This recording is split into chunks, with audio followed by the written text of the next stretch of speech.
For the year 2020, I'm making a video review for every new movie I watch, whether in theaters or at home, and on October 18th, I watched What If or The F Word.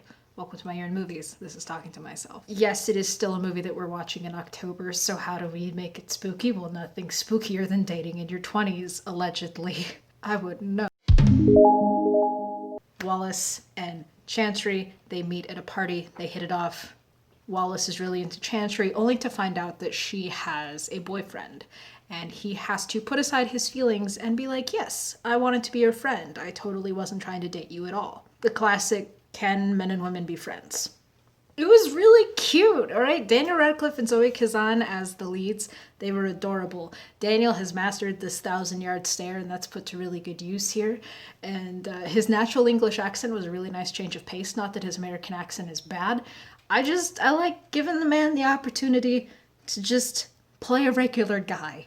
He's more than earned it. And Zoe Kazan, she kind of inherited a lot of the roles that Zoe Deschanel used to play, but Zoe plumbs the depths, and she finds something a little more grounded and kind of earthier. That's the best way I can describe it. But who steal the show are Adam Driver and Mackenzie Davis. They are immaculate. Every inch of the scene that their jacked 6'3" and 5'10" respective frames occupy is maximized for comedy. But they're smartly used. So they're not overused, they don't overstay their welcome, and every single scene that they're in escalates their B plot, and we don't get sick of them. Every appearance is a pleasant surprise, and really the whole movie is a pleasant surprise, and that's kind of exemplified in Rafe Spall, who plays Ben, Chantry's boyfriend. In a lesser movie, they would have made him like just a lightning rod to hate. You know, after a rocky, awkward introduction to his character, he's really just a chill guy. And the film as a whole, as mentioned, is just kind of a pleasant surprise. A lot of movies that take a hard look at established tropes kind of get wrapped up in being clever and subversive, and they forget that they have to be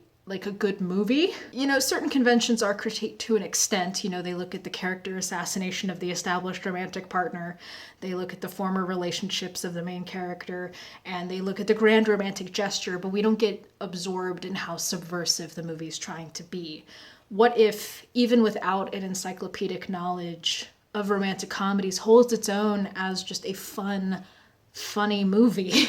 And perhaps even saying it offers critiques isn't quite right. It more takes these common rom-com situations and applies them to real people. They ask what the more natural, normal response to these situations would be. And every time my fiance and I would level a finger at the screen saying like, you're on thin ice, you've one shot, they would deliver, they'd stick the landing. These are kind of spoilers, I guess, but if you've seen one romantic comedy, you kind of get the gist of what all of them are doing.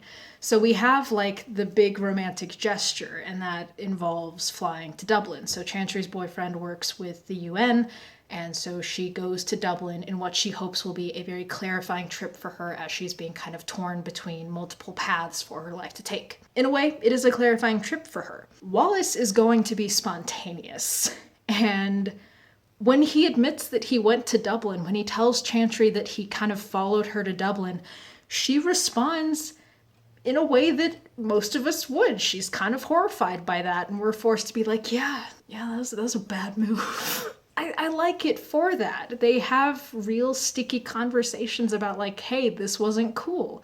And it does it without dragging the film down. This movie also captured millennial uncertainty in a very brilliant way, and certainly better than a lot of movies that I've seen that try to capture, you know, the late 20-something. Wallace and Chantry are in their late 20s on the cusp of turning 30, and there's a lot of uncertainty wrapped up in being that age. The fact that Chantry is caught between choosing to advance her career, be with a romantic partner who is also advancing his career, and burgeoning feelings for someone else, and those choices need immediate decisions, that's an overwhelming thing. And I can kind of relate to that sense of uncertainty, like, where is my life supposed to go with the choices that I've made so far? And so when Chantry says things like, I don't know, or I'm not sure, or I'm so confused, I'm like, yes. Aren't we all confused? Perhaps what I appreciate most is the acknowledgement that these people are often smarter than petty misunderstandings, and they're just trying to do what's best for their life and for the people around them. And so real drama lies in messy situations where no one's totally in the wrong. Those scenes made me happy because they offered something more, something to discuss. We weren't rolling our eyes at the banality of it all. And that's not to say this is like a postmodern existential piece on dating in the 21st century, because it's still laugh out loud hysterical. In part due to Adam Driver and Mackenzie Davis, their characters are so off the wall obsessed with each other that they speed run their relationship, and so every scene with them is just a riot. I love them to death.